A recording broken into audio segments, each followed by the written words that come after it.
The morning air along the Normandy coast carried the acrid smell of cordite and saltwater. Lance Corporal William Grant of the Queen's Own Rifles of Canada pressed himself against the seawall at Bernières-sur-Mer, his uniform soaked through, his hands gripping his rifle with white-knuckled intensity. Around him, men from prairie towns and maritime fishing villages caught their breath after the brutal sprint across Juno Beach. German machine gun fire still raked the sand behind them. The beach obstacles, twisted metal and wooden stakes crowned with mines, had torn apart nearly a third of their landing craft before they'd even reached shore.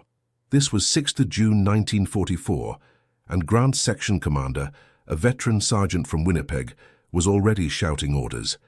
There would be no waiting, no consolidation. The training drilled into them over months of preparation in England and Scotland was kicking in automatically. Locate the enemy position, establish covering fire, move forward in bounds, attack the flank. Within minutes of reaching that seawall, Canadian infantry were pushing inland whilst other Allied units on neighbouring beaches were still fighting to secure their initial footholds. What made Canadian troops respond this way?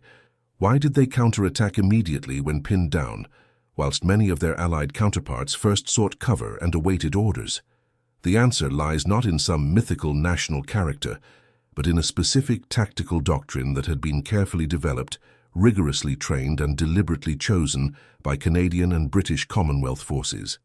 It was a system born from hard lessons, refined through bitter experience, and ultimately proven effective in the crucible of combat. This is the story of how Canada's soldiers learned to fight differently, and how that difference shaped the outcome of critical battles in the Second World War. The roots of Canadian tactical doctrine in the Second World War reach back to the catastrophe of Dunkirk and the soul-searching that followed. When the British Expeditionary Force escaped from France in June 1940, leaving behind nearly all its equipment, the British and Commonwealth armies faced a moment of reckoning. Traditional methods had failed. Static defense had crumbled. Slow-moving, rigidly controlled attacks had been outmaneuvered by German combined arms tactics. Something fundamental had to change. Canada had declared war on Germany on 10th of September 1939, a week after Britain, but critically as an independent decision of Parliament. This wasn't the automatic imperial commitment of 1914. Prime Minister William Lyon Mackenzie King had been careful to demonstrate Canada's autonomy, even as the nation prepared to send its young men overseas once more. The 1st Canadian Infantry Division had arrived in Britain on New Year's Day 1940, and by June, elements of Canadian forces were attempting desperate rearguard actions in France. The experience was sobering. Canada's military, like Britain's, needed new thinking. The solution emerged from an unlikely source: battle schools. In late 1940 and through 1941, the British Army established training centres focused on teaching junior officers and non-commissioned officers a revolutionary approach to infantry tactics. The architect of this transformation was Lieutenant Colonel Nigel Duncan, with Lieutenant Colonel Lionel Wigram serving as chief instructor.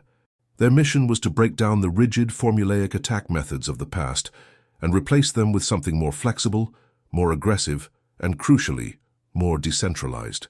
The system they developed was called battle drill. At its heart lay a deceptively simple principle: fire and movement. One group of soldiers would suppress the enemy with continuous fire, preventing them from effectively returning fire, whilst a second group maneuvered to attack from the flank. This wasn't entirely new. Fire and movement had been understood in theory for decades, but what battle drill did was systematize it, drill it into soldiers until it became instinctive, and push decision-making down to the lowest levels. A rifle section under this doctrine would divide into two teams. When coming under enemy fire, the section didn't freeze or wait for orders from above. Instead, the drill kicked in automatically. The Bren gun team would immediately establish a firing position and lay down suppressing fire. The rifle group, led by the section commander, would then advance in short bounds, perhaps only 10 meters at a time, using whatever cover the ground provided until they could assault the enemy position from an angle where the defenders couldn't easily respond. The Canadian Army adopted this battle drill training with considerable enthusiasm. As Allied forces, Canadian and British units shared training facilities, doctrine, and methods. Canadian troops underwent the same battle school regime, learning the same techniques. But there was a Canadian element to the training as well, a cultural approach that perhaps made the doctrine particularly well suited to soldiers drawn from farms across the prairies, from logging camps in British Columbia, from fishing boats in Nova Scotia. Canadian training emphasized individual initiative within the framework of the drill. Soldiers were taught to read terrain, to move independently, to think tactically, even as privates. The training manual stressed that battle drill should be a servant, not a master, that intelligent soldiers would adapt the basic movements to the specific ground and situation they faced. This balanced approach between structured response and individual judgment would prove crucial when the bullets started flying. The training itself was intense and realistic. Soldiers practiced section attacks again and again on training grounds in England and Scotland, often with live ammunition cracking overhead. They learned to react instantly when contact with the enemy was made. Drop, observe, locate the source of fire, return fire, maneuver. The mnemonic, down crawl observe sights fire, became second nature. Instructors emphasized that speed and aggression were survival tools. A unit that counterattacked immediately often seized the initiative and disrupted the enemy's plans. A unit that hesitated gave the enemy time to reinforce, to adjust fire, to inflict more casualties. By 1943 and early 1944, as the 3rd Canadian Infantry Division prepared for the invasion of France, their training reached a new level of sophistication. The division underwent specialized combined operations training focused on amphibious assault. Over the summer and autumn of 1943, Canadian infantry practiced embarking and disembarking from landing craft, scaling obstacles, clearing minefields, all whilst maintaining the aggressive fire and movement tactics they'd learned in battle school. The training was structured in 4 phases. The initial 4-week phase covered the fundamentals of combined operations. The second phase sent brigade-sized units to combined operation training centres at Inverarray and Castle Toward in Scotland for intensive practice in landing assaults. The third phase, through autumn 1943, involved training for full brigade assaults in coordination with the Royal Navy units that would transport them to Normandy. The final phase came in spring 1944, with large-scale exercises simulating the actual invasion. On 4th of May 1944, the 3rd Canadian Infantry Division participated in Exercise Fabius, a full rehearsal of the D-Day landings. Landing craft approached beaches on the English coast as if they were the shores of Normandy. Naval gunfire thundered overhead. Infantry stormed ashore, cleared obstacles, and pushed inland against simulated enemy positions.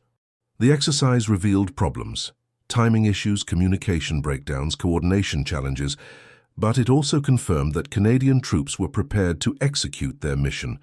What distinguished Canadian tactical preparation wasn't just the battle drill itself, but how thoroughly it had been absorbed. Canadian soldiers understood that when they hit the beach, they wouldn't have time for lengthy orders groups or careful deliberation. The initial assault had to flow from trained instinct. Officers and NCOs had to make snap decisions, and individual soldiers had to know their roles without being told. This level of training took months to achieve, but by June 1944, the 3rd Canadian Infantry Division was arguably one of the best prepared formations in the Allied Expeditionary Force. It's worth understanding the tactical context they would face. German defensive doctrine called for a layered defense with relatively light forces holding the coastline, backed by mobile reserves, particularly panzer divisions, that would counterattack rapidly to destroy any Allied lodgement before it could be reinforced. Allied planners knew that the first hours and days after landing would be absolutely critical. If the Germans could pin the invaders on the beaches and then smash them with armoured counterattacks, the invasion would fail catastrophically. This meant that Allied units needed to push inland fast before German reinforcements arrived. They needed to secure key terrain, road junctions, villages, high ground that could serve as defensible positions. And when German forces did counterattack, Allied troops needed to respond immediately and aggressively, disrupting the German plan before it could develop. Canadian tactical doctrine was well suited to these requirements. The emphasis on immediate response to contact, on aggressive counterattack, on seizing initiative, all of this aligned with what the situation in Normandy would demand. Other Allied forces had their own tactical approaches.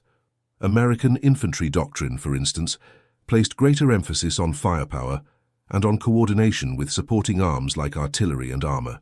There was nothing wrong with this approach. It simply represented different tactical philosophies, shaped by different training systems and military cultures. Back at Bernières-sur-Mer on the morning of 6th June, these doctrinal differences would become starkly visible. Lance Corporal Grant and his comrades from the Queen's Own Rifles had made it across the beach, but the battle was far from over. German strongpoints in the village itself needed to be cleared. Pillboxes and fortified houses commanded the streets. Machine guns covered every approach, but the Queen's Own didn't wait for reinforcements or for heavy weapons to arrive. They applied their training. Section by section, the Canadians began working through Bernières. One section would establish a firing position, pouring fire into a German strongpoint. Whilst the defenders were suppressed and pinned, another section would move up, using gardens, buildings, and walls for cover. They'd approach from an angle the defenders couldn't easily cover. Then came the assault, a short, violent rush with bayonets fixed, grenades thrown, close quarters fighting in the narrow streets. It was brutal work, and it was costly. Men fell to German fire. But the Canadians kept moving forward. By mid-morning, Bernières was in Canadian hands. Other units of the 3rd Canadian Infantry Division were having similar success. The Regina Rifle Regiment cleared Courseulles-sur-Mer on the western edge of Juno Beach. The North Shore Regiment fought through Saint-Aubin-sur-Mer on the eastern flank. In each case, the pattern was similar: immediate aggressive action, fire and movement, counter-attacking rather than consolidating. By noon on D-Day, all units of the 3rd Canadian Infantry Division were ashore. The next phase of the operation was beginning: the push inland. This was where Canadian tactical doctrine would be tested most severely.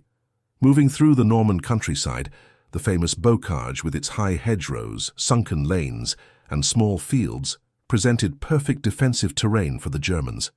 Every hedgerow could conceal a machine gun position. Every village could be a strongpoint.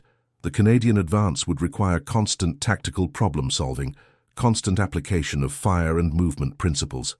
The 9th Canadian Infantry Brigade, which had landed as reserve, moved through Bernières and began pushing south. Their objective was to advance several kilometers inland, secure key villages, and ideally reach the Caen-Bayeux Highway. Leading the advance were the North Nova Scotia Highlanders, supported by tanks of the Sherbrooke Fusiliers Regiment. They moved through Colombey-sur-Théon and towards the village of Orthy. What the Canadians didn't fully realize was that they were advancing directly into the path of a German armored counterattack.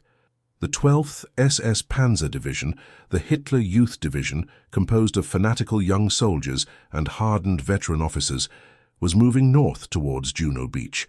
The collision between Canadian infantry and German tanks was about to provide a crucial test of Canadian tactical doctrine and training.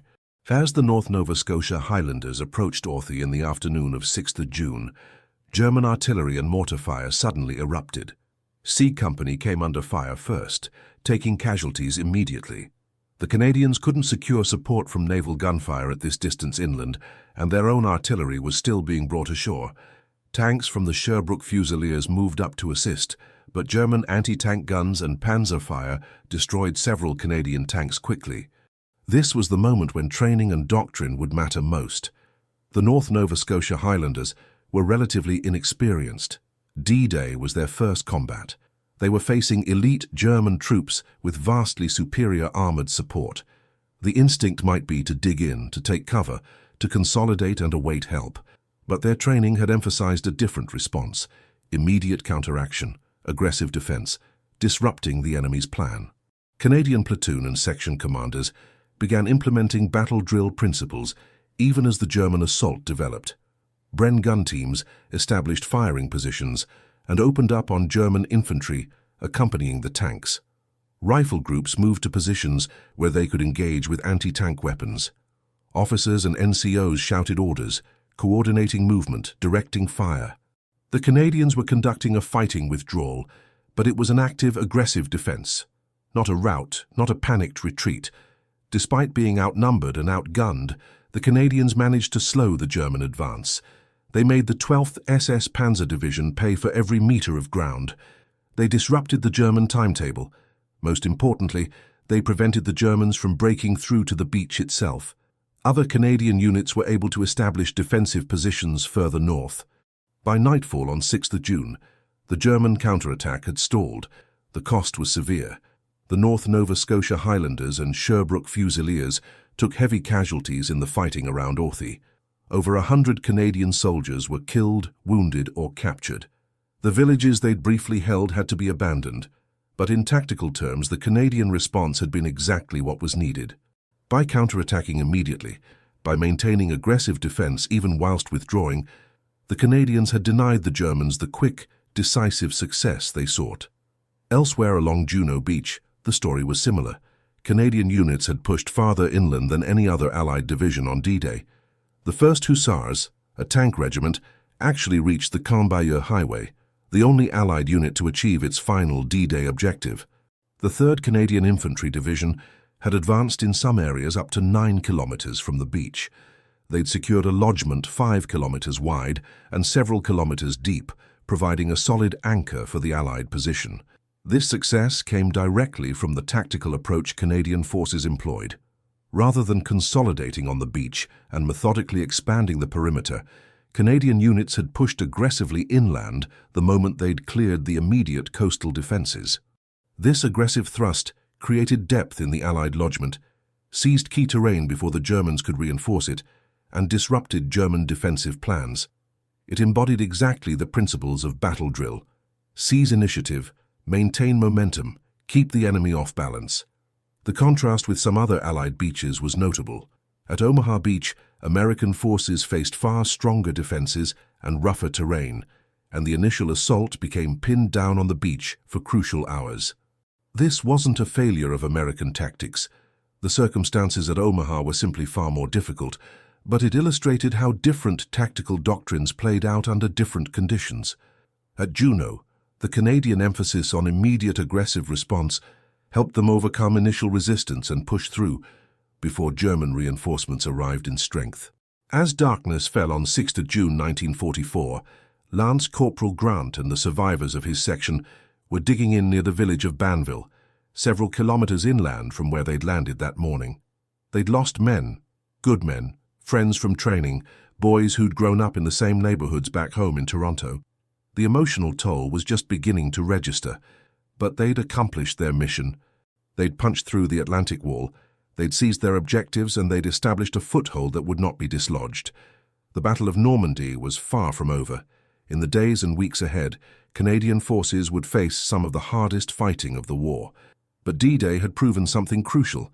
The tactical doctrine they'd trained on, the aggressive, immediate response approach embodied in battle drill, worked in actual combat conditions. It gave relatively inexperienced troops the tools to fight effectively against veteran German forces, and it established a pattern that would characterize Canadian operations throughout the campaign: aggressive, immediate counterattack when faced with enemy action. The doctrine that had proven itself on Juno Beach was not born on 6th June 1944. Canadian forces had been testing and refining these aggressive tactics for over a year before Normandy, in conditions that were in many ways even more challenging than the Norman countryside. The Italian campaign, which began with the invasion of Sicily in July 1943, had become the proving ground, where Canadian soldiers learned to apply battle drill principles against a determined enemy on difficult terrain. On the morning of 10th July 1943, Canadian troops went ashore near Pacino, at the southern tip of Sicily, forming the left flank of the British landings that spread across more than 60 kilometers of shoreline. The 1st Canadian Infantry Division, under the command of Major General Guy Simons, was entering combat for the first time since deploying to Britain in 1940. The 3-year wait was over. The months of training, the endless drills, the practice assaults, all of it would now be tested in actual battle. The initial landings went remarkably well. Italian defenders offered little resistance, and by day's end, Canadian units had reached or passed most of their initial objectives.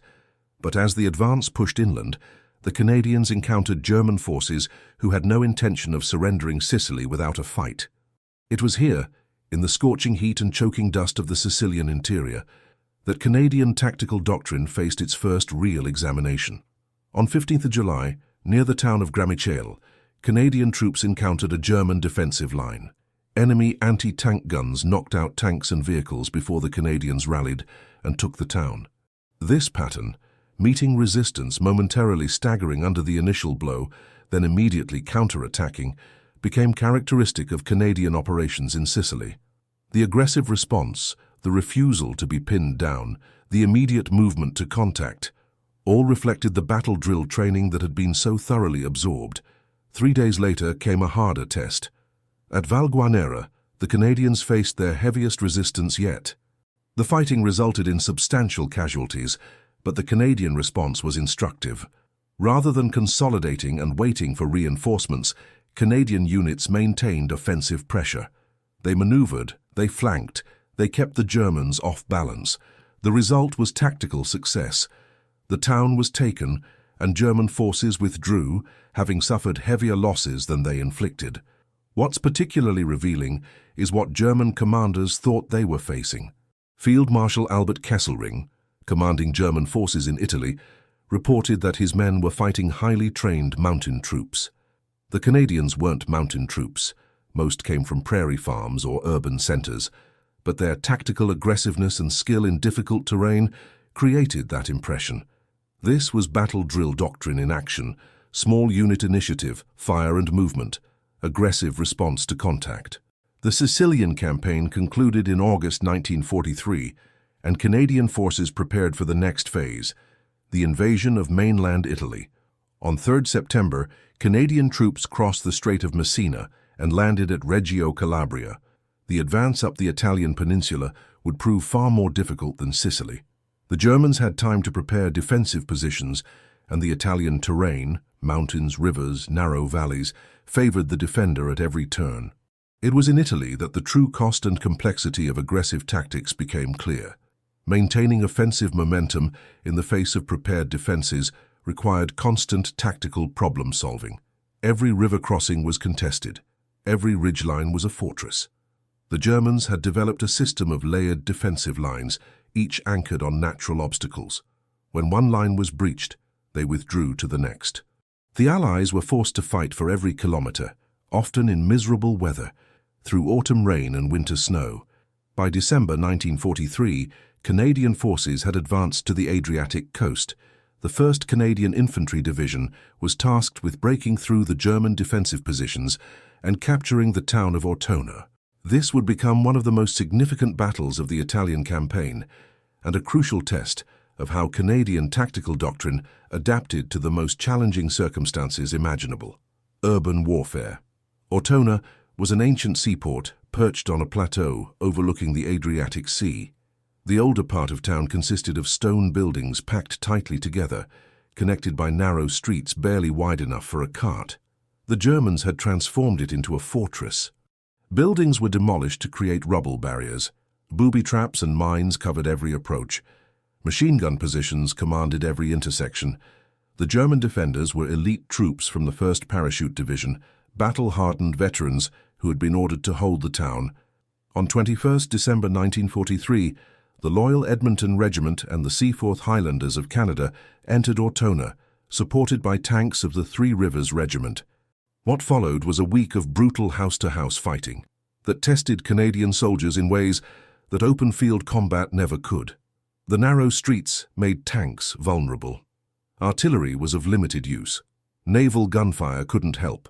This battle would be won or lost by infantry, fighting at close quarters, often hand-to-hand. The conditions were nightmarish. German defenders occupied upper floors of buildings and could drop grenades on Canadian soldiers entering from below. Streets were swept by machine gun fire. Every doorway could be booby-trapped. Every pile of rubble might conceal a sniper. The Canadians took casualties steadily as they pushed deeper into the town. The psychological strain was immense. Constant danger, no respite. Close quarters violence that allowed no distance from the horror of combat. Yet even here, in these hellish conditions, Canadian tactical training proved adaptable. When conventional methods failed, Canadian soldiers innovated. Captain Bill Longhurst of the Loyal Edmonton Regiment developed a technique that came to be known as mouse-holing. His engineers and pioneers would use explosives to blast holes through the shared walls between adjoining buildings, allowing Canadian troops to advance from building to building without exposing themselves to fire in the streets. The technique was refinement of the core battle drill principle: find a way to attack without being pinned down. If streets were death traps, then move through buildings. If entering from below was too dangerous, enter from above. Canadian soldiers learned to place explosive charges on upper floors, blast through walls, throw grenades through the opening, and assault through the breach. They worked their way through entire blocks this way, systematically clearing German positions whilst minimizing their exposure to defensive fire. Word of the mouse-holing tactic spread, and Canadians used it to bludgeon their way through Ortona's streets. It was brutal, exhausting work. The battle consumed Christmas 1943. On Christmas Day, some Canadian units managed to have holiday dinner delivered to them, even as fighting raged blocks away. German defenders also marked the holiday, but both sides knew the battle would continue. By 27 December, the German defense had been broken. The paratroopers withdrew during the night, slipping away before Canadian forces could encircle them. Ortona was in Canadian hands, but the price had been severe. Over 2,000 Canadian casualties in the December fighting, including nearly 500 killed. The 1st Canadian Division's commander would later say that everything before Ortona had been a nursery tale, a stark acknowledgement of how demanding the battle had been. But Ortona had proven something crucial about Canadian tactical doctrine. Even in the worst conditions imaginable, the underlying principles remained sound: immediate response to contact, fire, and movement. Small unit initiative, tactical innovation. These weren't just parade ground theories. They were practical tools that worked in actual combat, even when circumstances were far removed from the training scenarios in England and Scotland. The lessons from Italy fed back into the training system. When the 3rd Canadian Infantry Division prepared for D-Day, they benefited from reports and personnel rotated back from Italy. The techniques developed in Sicily and refined in places like Ortona informed the tactical approach that would be employed on Juno Beach and beyond. This was a learning army, one that adapted based on experience whilst maintaining fidelity to core doctrinal principles. After Normandy, as the campaign in northwest Europe developed through the summer and autumn of 1944, Canadian forces continued to demonstrate the aggressive tactical approach that had become their hallmark. The advance through France, the clearing of the Channel ports, the fighting in the Scheldt estuary, all reflected the same underlying doctrine.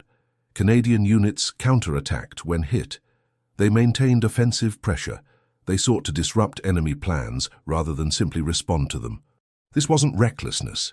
It was a calculated approach based on sound tactical reasoning. The Germans were skilled at defense. If allowed to consolidate positions and establish overlapping fields of fire, they could exact a heavy toll on attackers. But if kept off balance, if forced to react rather than initiate, if denied time to prepare, they could be defeated. Canadian tactical doctrine aimed to keep the enemy in exactly this state of disruption. The cost, of course, was high. Aggressive tactics meant Canadian units often led attacks, often bore the brunt of German counterattacks, often found themselves in the most dangerous positions. Canadian casualty rates reflected this, but the alternative, cautious, methodical advances that gave the Germans time to prepare, might well have cost even more lives over time, and certainly would have prolonged the war. There's a human dimension to these tactical decisions that deserves reflection. Behind every statistic about immediate counterattacks or aggressive advances were individual soldiers making split-second decisions under fire. A section commander deciding to assault a German position rather than wait for support. A private soldier advancing under fire because his training told him movement was survival. A platoon choosing to press an attack despite casualties because maintaining momentum might save more lives in the long run. These weren't professional soldiers making these decisions for the most part. They were citizens in uniform, farmers from Saskatchewan, factory workers from Ontario, fishermen from the Maritimes, loggers from British Columbia. Young men who'd been civilians 2 or 3 years earlier, now making life-and-death tactical decisions in circumstances that would test the most experienced troops. That they did so effectively speaks to the quality of their training and the soundness of the doctrine they'd learned. Consider Private George MacDonald from Cape Breton, serving with the North Nova Scotia Highlanders. On 6th June near Orthy, his section came under fire from German positions. His sergeant was hit. In that moment, MacDonald had choices. He could seek cover. He could wait for orders. These would be reasonable, understandable responses. Instead, his training took over. He located the enemy position, established covering fire with other riflemen, and led a group forward in short bounds until they could assault the German position. This was battle drill in its purest form, executed by a private soldier without waiting for an officer to tell him what to do. Or consider Lieutenant Margaret Brooke of the Royal Canadian Naval Reserve, serving aboard a troop transport that was torpedoed in October 1944. After the explosion, whilst the ship was sinking, she stayed in the water helping other survivors, including pushing a nurse onto a life raft whilst refusing to save herself. She survived only because others pulled her to safety after she'd collapsed from exhaustion and hypothermia. Her Victoria Cross citation would note her immediate response to the crisis. That same principle, immediate action in the face of danger, permeated Canadian military culture at every level. The families back home understood this in their own way. In small towns across Canada, families waited for letters, for news, for the telegrams they dreaded. They knew their sons, husbands, brothers were in dangerous roles. The newspapers reported Canadian advances, Canadian casualties. Communities absorbed the losses.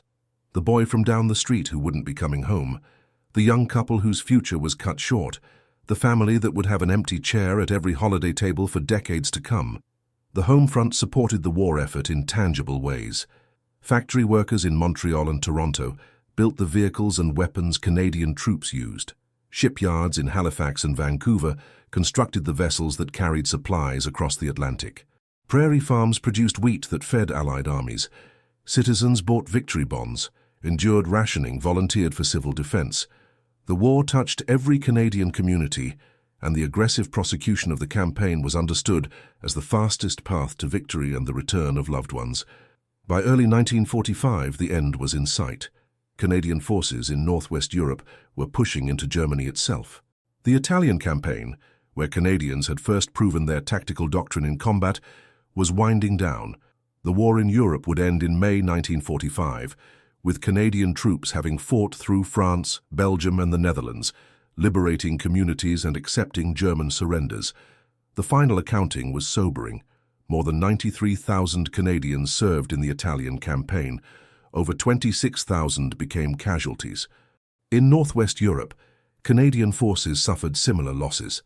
The total Canadian military casualties in the Second World War exceeded 45,000 killed. Every one of those deaths represented a family shattered, a future lost, a contribution to Canada that would never be made. Yet the tactical approach that resulted in these casualties also contributed to victory.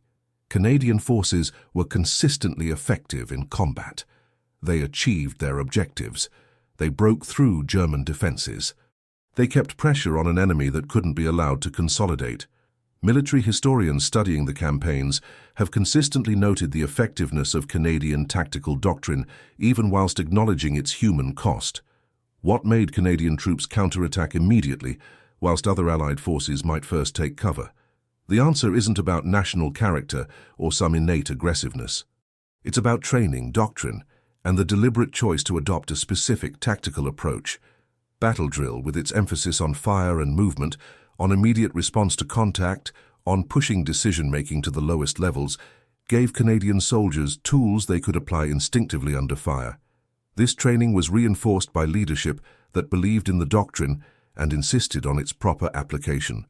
Officers like Guy Simons, who commanded Canadian forces in Sicily and later led corps-level operations in northwest Europe, were vocal advocates for aggressive tactics based on battle drill principles. They created a military culture where immediate counterattack was the expected response, where maintaining offensive pressure was doctrine, where tactical initiative at every level was encouraged. The training also produced soldiers who understood why they fought the way they did. This wasn't blind adherence to orders. Canadian troops were educated about tactics, taught to think about terrain and enemy capabilities, trained to make decisions. This created a force that could adapt, developing mouse-holing in Ortona, adjusting to bocage fighting in Normandy. learning urban warfare techniques that would later be studied by other armies. In the decades since, military forces around the world have continued to study these principles.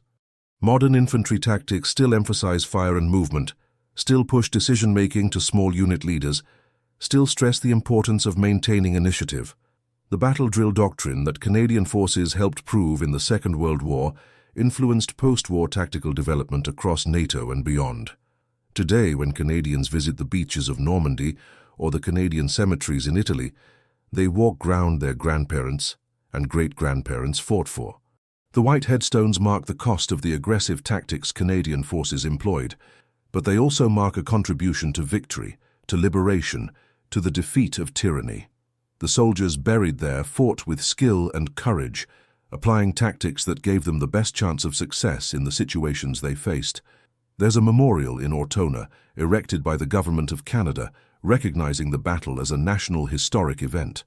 The plaque speaks of extraordinary courage, of prevailing against resolute defenders. It captures something essential about how Canadians fought in the Second World War, not recklessly, not without fear, but with trained skill and determination to complete the mission. When we ask why Canadian troops counterattacked immediately whilst others took cover first, we're really asking about choices made in training camps in England and Scotland, about doctrine developed after the lessons of Dunkirk, about leadership that believed aggressive tactics were more effective than passive defense. We're asking about thousands of individual soldiers who trusted their training even when scared, who moved forward when instinct said to hide, who maintained offensive pressure because that's what they'd been taught would save lives and win battles. The answer matters because it reminds us that military effectiveness isn't about stereotypes or mythology. It's about training, doctrine, leadership, and the courage of individuals who apply what they've learned under the most difficult circumstances imaginable. Canadian forces in the Second World War demonstrated that properly trained troops, equipped with sound doctrine and led by competent officers, could consistently overcome larger and often better equipped enemy forces through tactical skill and aggressive execution. On a grey November day, Lance Corporal William Grant returned to Bernières-sur-Mer in 1964, 20 years after he'd landed there on D-Day. He walked the beach where he'd come ashore, visited the cemetery where his comrades were buried, and stood in the square where his section had fought house-to-house clearing German positions. A French family invited him to dinner. The children asked him questions about the war, about why Canadians had come, about what it had been like. Grant tried to explain. He talked about training, about his sergeant from Winnipeg, about the noise and fear and the way training took over when you didn't have time to think. He talked about friends who didn't make it home, and he talked about believing it mattered, believing they were fighting for something important enough to risk everything. The battle drill doctrine that shaped how Canadian forces fought, the immediate counterattack, the aggressive movement under fire, the small unit initiative, these were tools that helped young men like Grant accomplish their mission, and in many cases, survive. They weren't perfect tools. They didn't prevent tragedy or loss.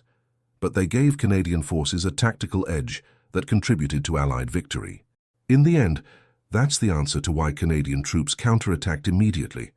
Because they were trained to, because the doctrine made tactical sense, and because when the moment came, they trusted their training enough to move forward when every instinct said to hide. That kind of courage, rooted in solid preparation and sound doctrine, defined Canadian military service in the Second World War. It's a legacy worth remembering, worth honoring, and worth understanding in all its complexity and human cost.